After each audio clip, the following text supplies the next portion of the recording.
नमस्कार। नमस्कार। रीक्रॉप भुवानेजक की रियल एस्टेट नॉलेज सीरीज में आप लोगों का फिर से स्वागत है। ये नॉलेज सीरीज हम लोगों ने खास तौर पे अपने ऐसे दर्शकों के लिए लाए हैं जो बहुत सारे आयाम पे सोचते हैं, रियल एस्टेट के बारे में कुछ ना कुछ जानना चाहते हैं लेकिन उनको पता नहीं होता। मेरे साथ आशीष जी हैं। आशीष जी रीक्रॉप के को फाउंडर हैं। रीक्रॉप एक बहुत ही बड़ा रियल एस्टेट ब्रोकरेज नेटवर्क है जो पूरे भारत में 52 से भी अधिक शहरों में और 60 से भी ज्यादा ब्रोकर्स के एसोसिएशंस में है। तो इसलिए आशीष जी के पास पूरे भारत में अलग अलग रियल एस्टेट के पहलुओं के बारे में ज्ञान का भंडार है। उसी के थोड़े ज्ञान को आज हम अपार्टमेंट ओनर्स को खास तौर पे जब वो एक प्री बिल्डेड फ्लैट में रीसेल के लिए कोई भी प्रॉपर्टी खरीदना चाहते हैं, उस समय उन्हें किन किन चीजों का ध्यान रखना चाहिए, उस उपलक्ष्य पे बातें करेंगे। आशीष जी, हम लोग जब फ्लैट्स को देखते हैं तो दो तरीके की इमेजेस आती है। एक तो ये बड़े बड़े अपार्टमेंट्स जिनके अंदर एक इंडिविजुअल फ्लैट्स होते हैं, और एक ये फ्री होल्ड में भी किसी ने अपना एक घर बना दिया होता है, उसके अंदर एक फ्लैट होता है। ये बताइए, ये जो बिल्डर्स के बनाए हुए फ्लैट्स होते हैं, इनमें और बाकी सब फ्लैट्स में क्या मूल अंतर है, specially from our real estate transaction view point? देखिए, फ्लैट्स जितने भी हैं, जितने भी फ्लैट्स बन रहे हैं, all are made by builders only. Scale का डिफरेंस हो सकता है, छोटा बड़ा, लैंड यूजेस का डिफरेंस हो सकता है, रेजिडेंशियल ही होगा, फ्री होल्ड है या लीज होल्ड है, और उसकी लीगलिटी का डिफरेंस हो सकता है। कंप्लीटली लीगली नक्शा पास हुआ है, प्रॉपर बैंक्स लोन कर रहे हैं, प्रॉपर अथॉरिटी से वो बिल्डिंग पास है। ये चीज बहुत इंपॉर्टेंट है, उसकी कंप्लीट लीगलिटी देखने के लिए। सो दैट लीगलिटी देखना इसलिए इंपॉर्टेंट है कि आप उसमें, आपने जब भी घर लिया, you want to live there peacefully, वो आपकी रातों की नींद खराब ना हो जाए किसी फ्लैट को लेकर, और आपको उसे लेकर बाद में पता चले कि ये फ्लैट प्रॉपरली आपको बेचा नहीं गया है या वो प्रॉपरली बनाया नहीं गया है, कंप्लीटली लीगल वे में बनाया नहीं गया है। तो ये बहुत इंपॉर्टेंट पॉइंट्स हैं जो आपको फ्लैट लेते समय, खासकर रीसेल में फ्लैट लेते समय ध्यान रखना चाहिए। तो कुछ थोड़ा सा आइडिया दे सकते हैं हमारे व्यूअर्स को कि अगर कोई बंदे ने बहुत ज्यादा ध्यान नहीं दिया, एज्यूम कर लिया कि अरे यार ये तो एक किसी ने ऑलरेडी जब परचेज कर ही लिया था, तो मैं उसको रीसेल पे ही ले रहा हूँ, तो सब कुछ चीजें सॉर्टेड ही होंगी। लोग अगर उस एक नेम अजम्पशन पे चलते हैं, तो यहाँ पे क्या क्या गड़बड़ हो सकती है? देखिए, सबसे ज्यादा गड़बड़ होने का चांस सबसे पहले तो होता है, क्योंकि आपने फ्लैट्स की बात की और बिल्डर्स की बात की, बहुत सारी इलीगल लैंड पे फ्लैट्स बन जाते हैं। जैसे अगर हम बिल्कुल फ्लैट्स बनते हैं, बिल्कुल नोएडा की हम बात करें तो बहुत सारे लोगों ने फ्री होल्ड में, जहां पर अथॉरिटी इसकी परमिशन नहीं देती है, या म्यूनिसिपल कॉर्पोरेशन वहां पर नहीं है वो सारी फैसिलिटीज प्रोवाइड करने के लिए, तो बिना नक्शा पास कराए, प्रॉपर बिना प्रॉपर सारी अथॉरिटी से क्लियरेंसेस लिए हुए, they make flats which become inhabitable in long term. तो उससे भी बहुत चेक रखने की जरूरत है। बाकी फ्री होल्ड में भी लोगों ने बहुत अच्छा कंस्ट्रक्शन किया है, प्रॉपर क्लियरेंसेस लेकर के बनाए हुए हैं। पैन इंडिया बहुत सारे फ्री होल्ड में डेवलपमेंट है, कर्नाटक में बहुत सारे फ्री होल्ड में डेवलपमेंट है, बहुत सारी लैंड इंडिया में फ्री होल्ड है जहां पर बहुत अच्छा डेवलपमेंट है। बट थोड़ा सा वेराई होने की कस्टमर को जरूरत है, और प्रॉपर चेक्स एंड बैलेंसेस के साथ फ्लैट लेने की जरूरत है। तो अगर एक व्यक्ति ने कभी कोई रीसेल में खरीद लिया और उसकी कोई डायरेक्ट रिलेशनशिप तो बिल्डर से कभी हुई नहीं, उसकी रिलेशनशिप तो उस पर्टिकुलर ओनर से हुई जिसका वो फ्लैट था, और ऐसे में कभी वो डिस्कवर करे यार यहाँ पे तो बहुत सारे लीगल प्रॉब्लम्स थे इस पर्टिकुलर प्रॉपर्टी में, तो क्या क्या टाइप की लीगल प्रॉब्लम्स वो डिस्कवर कर सकता है आने वाले में? लीगल प्रॉब्लम डिस्कस करने से पहले सबसे पहले तो मैं बताऊंगा, जो हमने अपने कस्टमर्स के साथ बहुत देखा है, फ्लैट लेने वो जा रहे होते हैं, कई बार उनका होम लोन अप्रूव नहीं होता है। वो सोचते हैं कि हमारे होम लोन तो इतना अप्रूव हो ही जाएगा, 40 लाख 50 लाख नंबर, वो सोचते हैं कि इतना फ्लैट तो हमारा, इतना लोन तो हमारा अप्रूव हो ही जाएगा।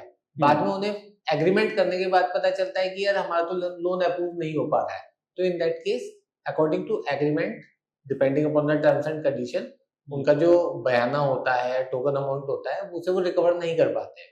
तो दैट इज वेरी इंपॉर्टेंट कि आप अपना पहले होम लोन और अपने फाइनेंसेस क्लियर कर ले, प्री अप्रूव होम लोन करा ले, उसके बाद आप प्रॉपर्टी का एग्रीमेंट करने के लिए जाए।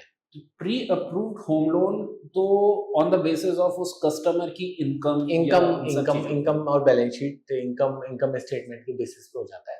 अच्छा। इसके बाद हम लीगल वाले एरिया में चलते हैं, क्योंकि that is the most tricky part जो आदमी को करना होता है। तो जब भी कोई आप प्रॉपर्टी लेते हो, चाहे फ्लैट लो, चाहे लैंड लो, चाहे प्लॉट, कुछ भी ले, कॉमर्शियल प्रॉपर्टी ले, सबसे पहले जरूरत आती है, आप एज्यूमिंग कि आप रीसेल में फ्लैट खरीद रहे हैं, you are not buying it directly from builder. सबसे पहले तो टाइटल डीड आती है, उस फ्लैट की जो टाइटल डीड है। जैसे मैं आपसे फ्लैट खरीद रहा हूँ, तो वो फ्लैट की टाइटल डीड ऑलरेडी आपके नाम पे होगी। ये कई मामलों में फोर्ज्ड या फ्रॉडलेंट निकल जाती है। तो इसे आपको कॉम्पिटेंट अथॉरिटी से, you can get it online also as well as offline also. When you are putting so much money, so you should give proper focus, पूरा ध्यान देना चाहिए अपने लीगल चेक्स को भी कंप्लीट करने के लिए। आप इसे टाइटल डीड की सर्टिफाइड कॉपी आप गवर्नमेंट से अपडेटेड निकलवा सकते हैं। तो इसको एक शॉर्ट में बता सकते हैं कि ऑनलाइन कोई व्यक्ति अगर चेक करना चाहे कि इसका टाइटल डीड एक्चुअली किसके नाम पे है, तो कैसे कर सकता है? जैसे आप मान लीजिए मुंबई में चेक करना चाहते हैं, तो मुंबई में महाडा की वेबसाइट पर depending upon you will have to do some research कि आपके यहाँ कौन सी अथॉरिटी एप्लीकेबल है, क्योंकि India is a big country और बहुत सारी अथॉरिटीज अलग अलग एप्लीकेबल होती है। मुंबई में महाडा की वेबसाइट पर आप उस स्पेसिफिक फ्लैट की एक छोटी सी फीस जमा करके डुप्लीकेट कॉपी निकलवा सकते हैं, certified copy. So you get to know कि ये जो मुझे फ्लैट की कॉपी मिली है टाइटल डीड, ये बिल्कुल सही है। Okay, that's the first thing, first step you should do. Okay, तो इसमें सरकार सभी लोगों को एक व्यवस्था देती है कि आप थोड़ा सा पेमेंट करिए और हमारे इस ऑनलाइन पोर्टल में एप्लीकेशन करिए, तो हम आपको उसकी एक कॉपी निकाल के देंगे। यस यस, ठीक है। सेकंड थिंग जो बहुत इंपॉर्टेंट होती है वो ऑक्यूपेंसी सर्टिफिकेट होता है।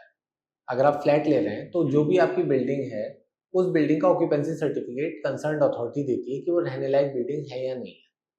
ये हर साल होता है, तो हर साल होने में उस ऑक्यूपेंसी सर्टिफिकेट को देने में जो भी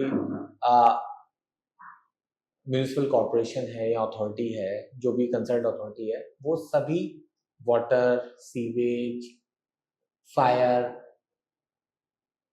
अर्थक्वेक, इन सब सर्टिफिकेट्स को चेक करने का एक ऑक्यूपेंसी सर्टिफिकेट देती है, which you can get online as well as offline also. ये सरकार हर साल इशू करती है? ये in most of the cases हर साल इशू करती है। अच्छा, जैसे नोएडा में जितनी भी बिल्डिंग्स हैं, इनका ऑक्यूपेंसी सर्टिफिकेट लगभग हर ईयर आता है। तो ये हर साल बिल्डिंग्स को तो नहीं मिलता होगा, ये तो उनके एसोसिएशन को मिलता है। बट जब आप उसमें घर ले रहे हो, हाँ, तो आपको ये चेक कर लेना जरूरी है कि इसका ऑक्यूपेंसी सर्टिफिकेट इस साल का मिला हुआ है या नहीं मिला हुआ है। तो कई बार इवन फ्लैट बेचने वाला व्यक्ति अगर बहुत ज्यादा अवेयर खुद ना हो, और जो कई बार चांसेस भी होती है, तो उस केस में इवन वो उसे भी अगर ढूंढना हो या ऑक्यूपेंसी सर्टिफिकेट, तो वो क्या अपने एओए के पास जाएगा? वो अपने एओए के पास भी जा सकता है और वो कंसर्न्ड अथॉरिटी में भी जाकर के इसे निकलवा सकता है। अच्छा,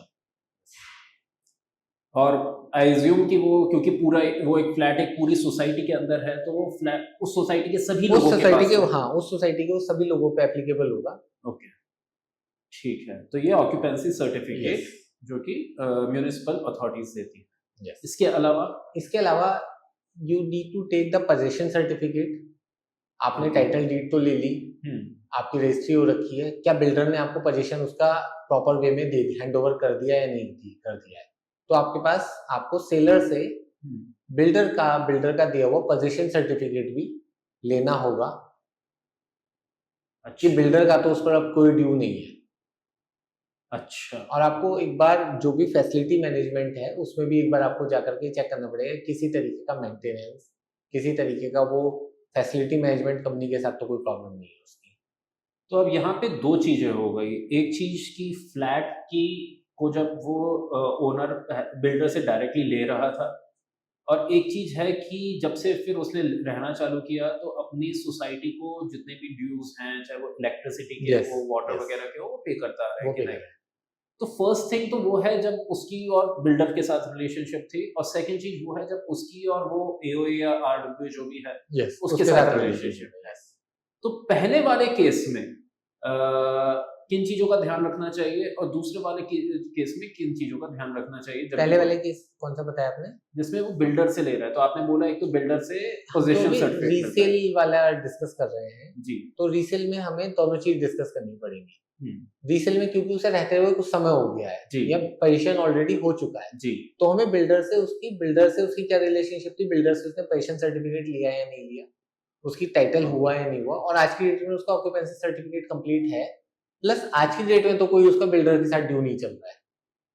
अच्छा, तो अब इस केस में कल अगर कोई बोल दे कि अरे यार मेरा वो मिल नहीं रहा, या फिर मान लीजिए पोजीशन सर्टिफिकेट क्योंकि बहुत बड़ी वाली चीज तो नहीं है, उसकी कोई फ्रॉड सी कॉपी बना दी गई, जैसे बाद में बोले बोले अरे नहीं ये तो मान्य नहीं है। ये सब छोटी छोटी चीजों में व्यक्ति अगर फंस जाए तो उसके लिए क्या चीजों का ध्यान रखे?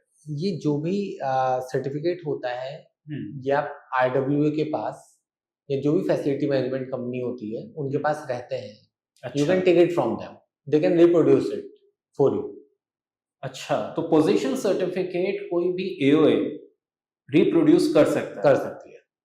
मतलब you will get to know कि आज की डेट में position is with this person, और आज की डेट में इनका जो भी फैसिलिटी मैनेजमेंट कंपनी है, क्योंकि आप देखोगे कि बहुत सारे लोगों का मेंटेनेंस कई साल रुका रहता है। हाँ बिल्कुल। आपको बाद में पता चलेगा कि कई पता चलता है कि यार इन्होंने तो 2 साल से मेंटेनेंस नहीं दिया है, तो that becomes N altercation point. मेरी सोसाइटी में इतने सारे फ्लैट्स हैं yes, जिनका yes. आज तक उन्होंने पे नहीं Yes, किया और 10 yes. साल से नहीं पे टू किया है। सॉर्ट दैट आउट, वो आपको लोकल फैसिलिटी कंपनी से आपको सॉर्ट आउट कराना पड़ेगा, एओए आरडब्ल्यू जो भी यहाँ फैसिलिटी मैनेजमेंट। तो यानी ये बहुत ही महत्वपूर्ण इंफॉर्मेशन yes. है कि हमारे कस्टमर्स जो भी अगर रीसेल वाले फ्लैट्स को खरीदने की सोच रहे हैं तो खाली वो अपनी डायरेक्ट रिलेशनशिप को उन्होंने ही जो दिया है उसी पे ध्यान ना दे, वो एओए से बकायदा एक बार चेक करें yes. कि इस पर्टिकुलर फ्लैट में कुछ बकाए ड्यूज हैं कि नहीं है, और अगर वर्स्ट केस में पोजीशन सर्टिफिकेट भी अगर वो व्यक्ति नहीं दे पा रहा है तो एओए एटलीस्ट उसे रिप्रोड्यूस करके बता दे कि यहाँ पे कितने ड्यूज हैं। अच्छा। इसके बाद आपको इनकम्बरेंस सर्टिफिकेट लेना पड़ेगा। ओके। वो भी आपको कंसर्न अथॉरिटी या रेवेन्यू डिपार्टमेंट से मिल जाएगा कि इस फ्लैट पर किसी तरीके का ड्यूज तो नहीं है, रेवेन्यू डिपार्टमेंट का कोई ड्यूज नहीं है, टैक्सेस पेड है या नहीं है, या इस पर किसी तरीके का लोन तो नहीं हो रखा है। इनकम्बरेंस का क्या मतलब हुआ? इनकम्बरेंस का मतलब होता है कि इस पर किसी भी तरीके का फाइनेंशियल ड्यू नहीं है। ओके। इनकम्बरेंस सर्टिफिकेट आप लोकल अथॉरिटी से, रेवेन्यू डिपार्टमेंट से ले सकते हैं, क्योंकि जब भी बैंक आपको लोन देगा उस प्रॉपर्टी पे तो they will get it updated with the encumbrance certificate. क्योंकि किसी भी आदमी के लिए पॉसिबल नहीं है, किसी भी इंसान के लिए पॉसिबल नहीं कि सारे बैंक्स में जाकर चेक कराए कि इस प्रॉपर्टी पे लोन कर रखा है या नहीं कर रखा है। You can take it from the concerned authority, जहां से आपको encumbrance certificate, updated encumbrance certificate मिल जाता है। तो यानी अगर किसी भी व्यक्ति ने उस फ्लैट को कहीं पे भी गिरवी रखा हो या कुछ भी रखा हो तो हर हालत में उसके इनकम्बरेंस सर्टिफिकेट में वो चीज अपडेटेड होगी। यस, अगर वो लीगल मीन से कर रखा है उसने, अगर लीगल मीन से तो 100% अपडेटेड होगी। अब यहाँ पे दो पहलू हैं कि या तो उसने किसी बैंक से लोन लिया था, तो बैंक्स का तो एक वो क्योंकि आरबीआई के मैंडेट में आते हैं तो उन्हें सब चीजें रिपोर्ट करनी होती है।